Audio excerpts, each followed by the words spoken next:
Yeah, but you guys tell me, right? What do you guys think in the comments? This is what? It's a 5x difference, right? 4x difference between what we saw in Python versus what we saw here. I mean, here we're basically calling it 10 seconds. In Python, it was 2.35, as Chaitanya reminds us, right? What do you guys think?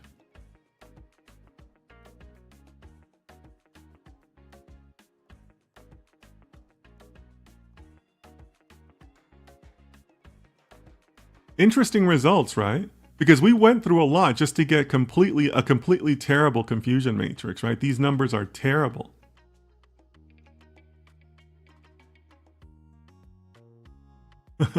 Shuffle says, let's upgrade our employee. Maybe. Rex says, need more replications. Maybe. Yeah. I mean, look, it's maybe to both of these, right? Because let's upgrade our employee. That would have only helped us to get to the working script easier, right? But that's not going to improve Julia's performance, right? Like maybe the newer library would have given us a better framework to work with. I can kind of see that. But is that still going to account for a 4x difference in performance? Maybe not, right? And then Rex need more replications? Maybe.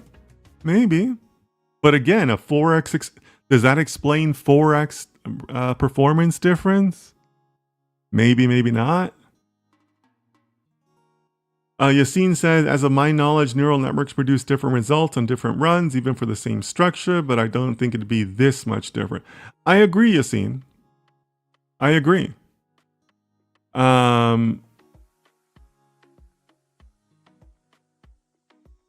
We can speculate on different things, but is that going to be a 4x account? Is that going to account for 4x? I'm pessimistic, right? I'm pessimistic. If we had time, we could work on the script to eliminate this matrix confusion. But Leo, yes, I mean that's a skills issue on my part and ChatGPT's guidance. But is that a 4x difference? Because at the end of the day, you're still relying on the Julia language, right? No matter how good or bad your script looks, right? Like I think all of us right now feel like we invested a lot of time. But that was just to get it running, guys. Right? At the end of the day, you're still using Julia. You're still using the Julia, interpreter, right? So, if we kind of like remove everything we went through out of our minds and just look at, okay, how did it run? It wasn't that great, right? Yeah, Shuffle says, yeah, it's about 10 seconds is what we're calling it, Shuffle. And it's got pure, the accuracy is terrible. What was the accuracy? 0.67. And these confusion matrix numbers are also terrible, right? For the individual classes, these things are terrible, right? So yeah, Shuffle, I mean, this is not encouraging. And also, Leo, kind of speaking to your comment and Rex's comment, we haven't even optimized this, right? In a way, this isn't a fair comparison yet because to benchmark this properly, the next thing we would technically have to do is get to 0.93 or 0.9 something in accuracy with Julia to bring it up to the Python standard and then look at the time, right? Because it's actually not fair for us to say right now it's a 4x difference because the models are not the same, right? So here's Python. So the first step is to optimize Julia to get to 0.993 something, and then look at the time. So how are we going to do that? Well, we're going to need more data. We're going to need more epochs, for more training runs. Okay. Well, is that likely to increase or decrease the time it's going to take? Well, I mean, obviously increase, right? It's not going to get any faster because you give it more epochs, right? So yeah, if anything, we're kind of selling Python short here, guys. Even if we are talking about more iterations or fixing the script or whatever, because we don't even have an optimized model at this point. This is just like version 1 of the model, and it stinks compared to Python. So what are we at then? 12 seconds, 15 seconds? That's not great. Right? So something to think about there too, guys. Crazy results. I mean, these results are terrible.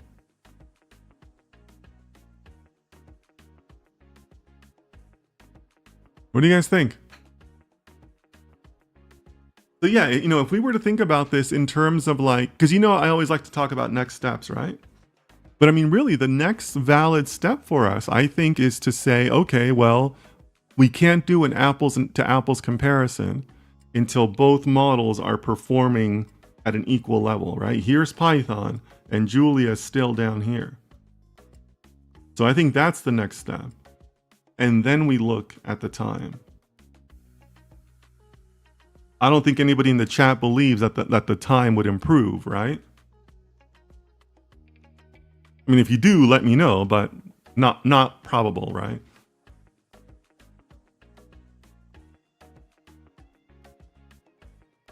Okay, so last poll in the chat. Give me a 1 if you're gonna go out right now and you're gonna install Julia and start using it. Give me a 0 if you're gonna say, I'll stick with my Python and my R. 1 if you're team Julia, 0 if you're team Python. Let me know, guys. Yes, I'm pessimistic about Julia. Yeah, Anis, I'm kind of pessimistic too, right? It's not going to get any faster because we optimize it more. Because, we give it more data, because we do more epochs, or, that's not going to speed it up. Casual economist. Okay, guys, we gotta start a collection for a new keyboard for casual economists and for Fatima, apparently, because their keyboards are broken. They keep on pressing the 0, but somehow a 1 keeps on popping up. I prefer a hard life. Okay. Python is my first, so always Python. Well, Rahul, I typically wouldn't recommend that outlook. It's healthy to try new things in life overall, but also in data science. But now you have the data to back it up, at least, right? Now you have the data to say, hey, I've looked at Julia. I sat in with this great Julia session with this top data scientist named Dennis, and he showed me that I should stick with Python. So,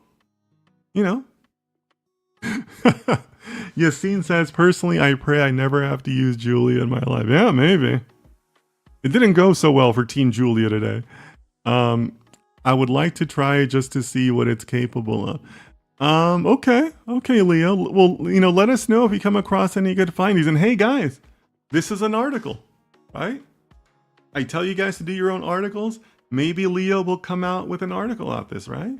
He says, hey, I'm interested enough to keep going on my own. Do it. Own the project and let me know what you want to, let me know what it comes out to. Hey, you told me Python is a tool, so I'll lift the world with my wrench only. Okay. But now you at least have some data to say, I have the right tool in my hand, right? Because now you can say, I took a look at Julia. I didn't like the way the neural networks performed. The code was a little wacky, right? Because look, another thing we haven't really talked about is the readability of that code, right? Did anybody think that code was easily readable, or at least as easy as Python? Right? Or we saw that weirdness of how it produces its own metrics by using its own formulas because there's no method for it. Like, is anybody happy about that as far as like the structure of the language? Right? So now you have an informed decision behind your wrench, Rahul. So I'm proud of you, man. All right, guys, any other closing thoughts? But this has been a great stream. And this is why we do these things, right? You got to run the experiments, guys. You got to run the experiments. That's part of data science, right? All right, guys. Any other closing thoughts? Let me know in the chat. Otherwise, this has been a very, very interesting stream. And also, once again, the humans beat AI. The humans beat AI. ChatGPT got us there, but I feel like it could have done a better job at some points, right?